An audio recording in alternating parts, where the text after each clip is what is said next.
Hello everyone. मैं हूं अमृता शाह और मैं एक ड्राइंग टीचर हूं। मैं आर्ट एजुकेटर हूं। मैं बड़े बच्चों को और छोटे बच्चों को सभी को सिखाती हूं और मैं उन लोगों को भी सिखाती हूं जिन लोगों को ड्राइंग बहुत पसंद है, या तो वो किसी भी एज ग्रुप में हो। ऐसा कोई मैटर नहीं है वो स्कूल का करिकुलम में हो या नहीं हो। अगर किसी को ज़रूरत होता है कि हाँ मुझे सीखना है, मैं अपने हॉबी को कभी भी छोड़ सकती हूँ। क्योंकि मेरे पास एक डेंटिस्ट आई थी और वो 65 इयर्स ओल्ड की थी और उन्होंने मुझसे ऑनलाइन क्लासेस किया, 1 ईयर किया और उन्होंने बहुत अच्छा मतलब रिस्पॉन्स बहुत अच्छा किया, बहुत अच्छे से सीखा उन्होंने।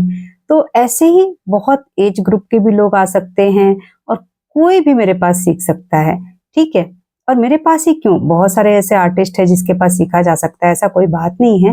क्योंकि आर्ट क्या है, एक मैजिक है। आप कहीं भी सीखिए, कभी भी सीखिए, किसी से भी सीखिए, मतलब सीखने को रोकिए मत।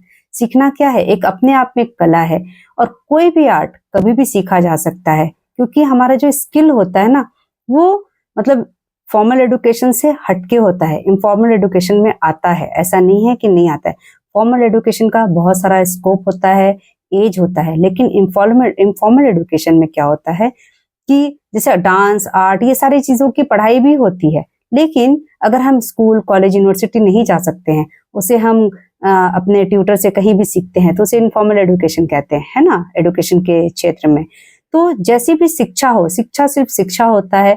ऐसा कोई जरूरी नहीं है हम कोई भी एज ग्रुप में हो, कहीं भी हो, अगर हमारा वो चीज छूट गया है और इसे हम चाहते हैं अपने आप में कंटिन्यू करना, तो कैसे कर सकते हैं।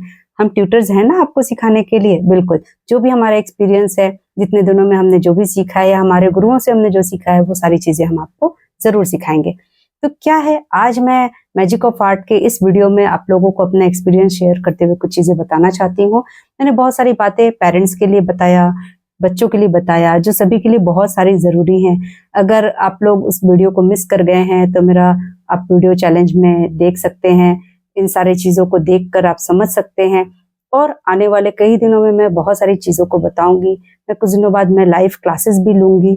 आप लोगों को पहले मैं कुछ इन्फॉर्मेशन दे देना चाहती हूँ कि आप लोग क्या कीजिए, कुछ अच्छे से क्या कीजिए, घर पे आप थोड़ा सा प्रैक्टिस कीजिए, खुद को जज कीजिए, ठीक है।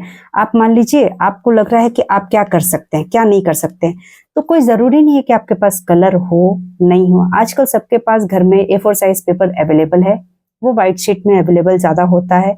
या मान लीजिए कोई भी वेस्ट पेपर आपके पास है जिसका यूज नहीं है, उसमें लाइन भी बने हो, कोई बात नहीं है।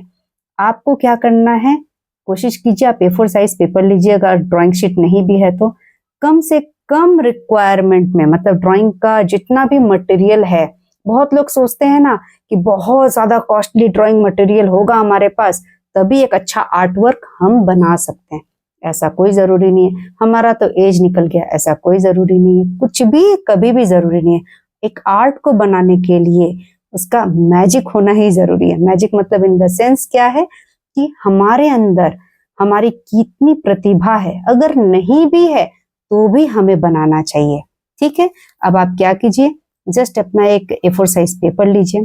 पेपर लेकर के क्या कीजिए, उसमें कुछ भी ड्रॉ कीजिए। ड्रॉ एनीथिंग, कोई भी सब्जेक्ट हो, कोई भी। आपको कोई जरूरी नहीं कि देख के ही कोई चीज बनाना है। आपके मन में भी कुछ हो ना, आप उसे ड्राइंग कर दीजिए और बिल्कुल उसमें प्री जजमेंट मत कीजिए, ये अच्छा है, खराब है, अच्छा नहीं बनेगा, मेरे से नहीं होगा। ऐसा कुछ भी नहीं होता है। हर काम दुनिया में इंसान पहली बार ही करता है, बार बार उसके बाद होता है। तो पहली बार ही आप समझ रहे हैं कि मुझसे नहीं होगा। अब मान लीजिए कोई गोताखोरी सीख रहा है एग्जाम्पल में। अब वो क्या कर रहा है, बाहर खड़ा होकर, समुद्र के बाहर सब कुछ पहन लिया, अब खड़ा होकर सोच रहा है मैं कूदूंगा तो मैं डूब जाऊंगा, मैं तैर नहीं पाया तो, मैं बाहर नहीं निकल पाया तो। इतना चीज अगर वो सोचेगा तो गोताखोरी कैसे करेगा। समुद्र के अंदर जाने से पहले उसको पता नहीं चलेगा। लेकिन जब गोताखोर अंदर जाता है, ठीक है, मैंने तो नहीं किया है डाइविंग, लेकिन जो लोग जाते हैं और उनका वीडियोस हम लोग देखते हैं, उनके द्वारा बनाए गए जितने भी चैनल्स हैं, ठीक है, उसको जब हम लोग देखते हैं, अंदर का दुनिया कितना सुंदर है, ऊपर की दुनिया से भी ज्यादा सुंदर है, कितना सुंदर है। हम लोग ड्राइंग में बनाते हैं ना, फिश बनाते हैं, बहुत सारी चीजें बनाते हैं अंडर वाटर का। तो ये सब कैसे हम बनाते हैं, हमें तो वही लोग इमेज प्रोवाइड कर रहे हैं ना, वो हम बनाते हैं। उसे हम रियल टाइम में ऐसे भी नहीं बना सकते हैं, भले ही एक्वेरियम से हम देख के बना सकते हैं, राइट। तो इसी तरह से जब भी कोई भी हो, चाहे वो बड़ा हो छोटा हो, कोई भी एज ग्रुप हो, कुछ मैटर नहीं है, उसने पढ़ाई की हो नहीं की हो, आपको कुछ आता हो नहीं आता हो, पेंसिल चलाना सभी को आता है। ठीक है, बहुत लोग पेन से भी लिखने में घबराते हैं, तो पेन का यहाँ जरूरत नहीं है, पेंसिल चलाना आना चाहिए। और एक बहुत इंपॉर्टेंट बात, इरेजर को बार बार यूज नहीं करना है। ठीक है, इरेजर को आप अपने पास में रखिए, वो आपका हेल्पिंग टूल है। ठीक है, इरेजर इसलिए नहीं है कि हमसे गलत हो गया इरेज कर दो, खटाक मिटा दिया, कुछ हमने बनाया। बहुत बच्चों में मैंने खास करके ऑब्जर्व किया है, मेरा अपना एक्सपीरियंस बता रही हूँ, क्या करते हैं बच्चे कि जस्ट ड्राइंग किया और उन्होंने खुद से देखा, पता भी नहीं है सही है गलत है क्या है, कुछ सही और गलत नहीं होता है, आपको देखने का तरीका सही और गलत होता है, कुछ नहीं होता है, जस्ट उसे अपना इरेजर लिया और इरेज कर दिया। अब हमें भी लगता है कि बार बार क्या हो रहा है, ऐसे क्यों हो रहा है, किस लिए कर रहे हैं, तो टीचर भी गुस्सा हो जाते हैं, जो हमें गुस्सा नहीं होना चाहिए, हमें बताना चाहिए कि मैं कुछ टीचरों को भी बात बता रही हूँ, फ्यूचर में मेरा ये वीडियो कुछ टीचर्स भी देखेंगे, पेरेंट्स भी देखेंगे, पेरेंट्स भी बोलते हैं मेरा बार बार बच्चा ना इरेज करते रहता है, इसको ड्राइंग पसंद नहीं है, सीधा बोल दिया इसको ड्राइंग पसंद नहीं है। अब बच्चा भी हो गया, क्या मुझे तो आता ही नहीं है, मुझे नहीं करना, या मान लो कोई बड़ा ही बना रहा है उससे गलतियां हो रही है, तो गलती करेंगे तभी ना सही होगा। गलती कोई जरूरी है कि एक ही बार में सर्कल बन जाएगा? जितना भी ज्योमेट्रिकल शेप होता है ना, उसमें सबसे टफ होता है सर्कल। सर्कल का कोई भी कोना नहीं होता है ना, वो पूरा गोल होता है। कोने बनाने आसान होते हैं, इसीलिए स्क्वायर, रेक्टेंगल, ट्रायंगल आसान होता है, लेकिन सर्कल बनाना कठिन होता है। इसलिए देखिएगा ज्यादातर बच्चे बैंगल या राउंडर यूज करते हैं। ठीक है, क्यों करते हैं? मम्मी मेरे को आप एक बैंगल देना, मैंने देखा है मेरे क्लास में, ठीक है, लाइव देखा है। तो कितना भी, अब बैंगल आप छोटा साइज का बना रहे हो तो आप बना लिया बैंगल से, अपने राउंडर भी, राउंडर का एक मतलब जितना दूर उसके कैपेसिटी उतना ही बड़ा बनेगा ना। अब कभी बड़ा अगर बनाना हो, सपोज मान लो आपको एक रंगोली बनाना हो, ठीक है, किसी को रंगोली बनाना है और उसे बड़े फ्लोर पे सर्कल बनाना है, तो कैसे बनाएंगे? फ्री हैंड ड्राइंग आएगा, खुद से उसको इमेजिनेशन करना आएगा, खुद से उसकी प्रैक्टिस रहेगी, तब ना आएगा। ये प्रैक्टिस तो छोटे से बड़े पर होती है ना, बड़े से छोटे पे भी होती है, लेकिन जब हम जिस चीज को सीख ही नहीं पाएंगे, समझ ही नहीं पाएंगे, उसे बना ही नहीं पाएंगे, हम कैसे करेंगे? अच्छा चलिए मान लीजिए आपके पास पेपर नहीं है या आपको पेपर में डर लगता है, तो सभी बच्चों के पास घर पे आजकल सभी के पास मार्कर बोर्ड है। ठीक है, आप अपना मार्कर बोर्ड ले लीजिए या स्लेट और चौक ले लीजिए, ठीक है, आप उस पर प्रैक्टिस कीजिए।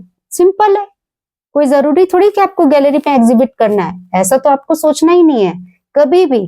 पहली बात, हमें गलती ये हो जाती है, हम क्या इतना बड़ा आर्टिस्ट बन जाएंगे? अच्छा ओ, अगर मैं ये बना लूंगी ना या बना लूंगा तो ये मेरा एग्जीबिशन में लग जाएगा, ये इतने का बिक जाएगा, ये ऐसा हो जाएगा, ये वैसा हो जाएगा, इसे लोग अच्छा समझ लेंगे, इसे लोग खराब समझ लेंगे, मेरा ड्राइंग तो बहुत गंदा है। मतलब जितना प्री जजमेंट है हम सारा कर लेते हैं और अपने आर्ट वर्क को एक साइड रख देते हैं। और यही चीज सिर्फ पढ़ाई में ही नहीं होती है, सिर्फ मतलब आर्ट वर्क में नहीं, पढ़ाई में भी यही चीज होती है। लेकिन जब उस काम को करने के लिए प्रेशराइज किया जाता है तो हम इस काम को हम कर लेते हैं। मैं यहाँ पे आपको प्रेशराइज नहीं कर रही हूँ, बॉदर नहीं कर रही हूँ, आप खुद की इच्छा से, कोई भी हो, यहाँ तक कि मैं मम्मियों को भी बोलती हूँ आप लोग भी करो, मम्मी पापा, पेरेंट्स हो, बच्चे हो, बड़ा भाई हो, छोटी बहन हो, कोई भी हो, जो भी है। जैसे बड़े भाई, बड़े बच्चे होते हैं ना, अपने छोटे भाई बहनों को बोलते हैं नहीं नहीं तुमसे ये नहीं होगा, अभी तुम मत करो, ये भी नहीं करना है, उनको भी करने दो, ठीक है, वो भी गलत करते करते सही करेंगे।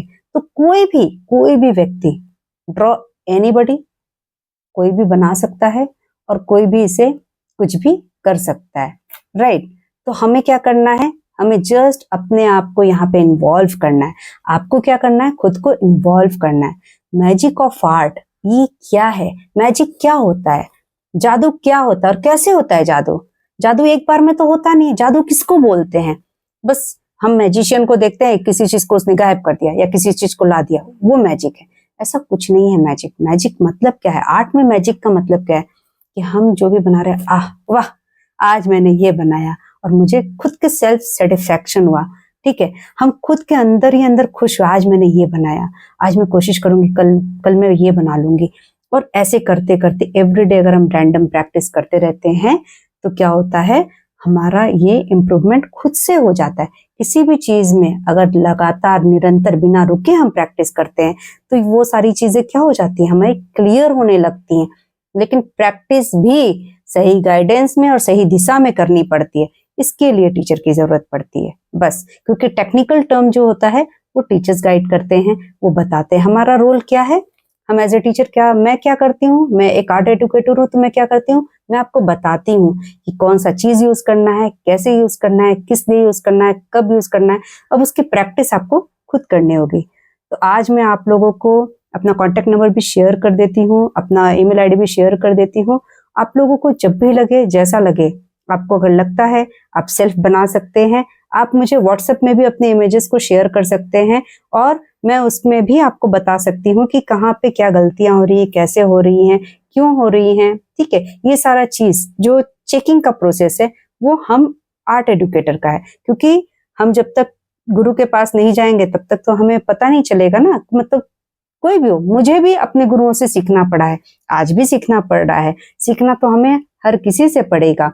तो जब भी हमें जरूरत होगी सीखते रहना पड़ेगा। आज भी मैं कंटिन्यू स्टूडेंट भी हूँ, टीचर भी हूँ, दोनों ही करना पड़ेगा। मेरे से ऊपर जो है वो हमारे टीचर हैं, मेरे पास जो है वो हमारे स्टूडेंट हैं। ऐसा ही चलता आ रहा है प्रोसेस, ऐसे ही हम अपने आप को प्रोग्रेसिव करते हैं, आगे बढ़ते जाते हैं। तो thank you so much for watching my video. और आप लोगों को अगर मेरा वीडियो हेल्पफुल लगे तो आप आगे शेयर भी कर सकते हैं, और आप अच्छे से कभी भी आपको लगे कि आप कुछ बताना चाहते हैं मुझे भी, तो आप कमेंट भी कर सकते हैं मेरे वीडियो के नीचे, मैं आपको भी उसमें भी रिप्लाई कर सकती हूँ, मुझे बहुत अच्छा लगेगा। आपको और भी किस किस टॉपिक पे वीडियो चाहिए, आपको क्या बनाते हैं वह प्रोसेस मुझे बताना है, वो भी मैं बता दूंगी। आपको चाहिए कि इस टॉपिक पे मुझे एक्सप्लेन कर दीजिए, मैं वो टॉपिक जानना चाहती हूँ आप लोगों से, आप अपने टॉपिक को मुझे कमेंट बॉक्स में लिखकर बता सकते हैं, मुझे व्हाट्सएप भी कर सकते हैं। मैं सारी चीजों को आपको एक्सप्लेन करने की अपने वीडियो में कोशिश करूंगी। मैं जब लाइव क्लासेस लूंगी तब भी आप मुझे बता सकते हैं। ठीक है, आने वाले कुछ दिनों में मैं लाइव क्लासेस भी आपको लूंगी, और मुझे बहुत अच्छे से इन चीजों को जानना बहुत जरूरी है। जो मैं अभी तक जानती थी मैंने आपको बताया है, और आगे की वीडियोस में भी मैं आपसे सारे एक्सपीरियंस को शेयर करूंगी। और आपको लगता है कि कुछ टॉपिक आपको एक्स्ट्रा जानना है, एक्स्ट्रा पता करना है, आप मुझे जरूर कमेंट कीजिए, मुझे पिन कीजिए, मैं आपको सारे चीजों पे वीडियो बना के अपलोड कर दूंगी। आप उसे बार बार देखिए, सीखिए, समझिए और आगे बढ़ते जाइए। थैंक यू सो मच और गुड लक। आप अपनी इस जर्नी को शुरू कीजिए। Thank you.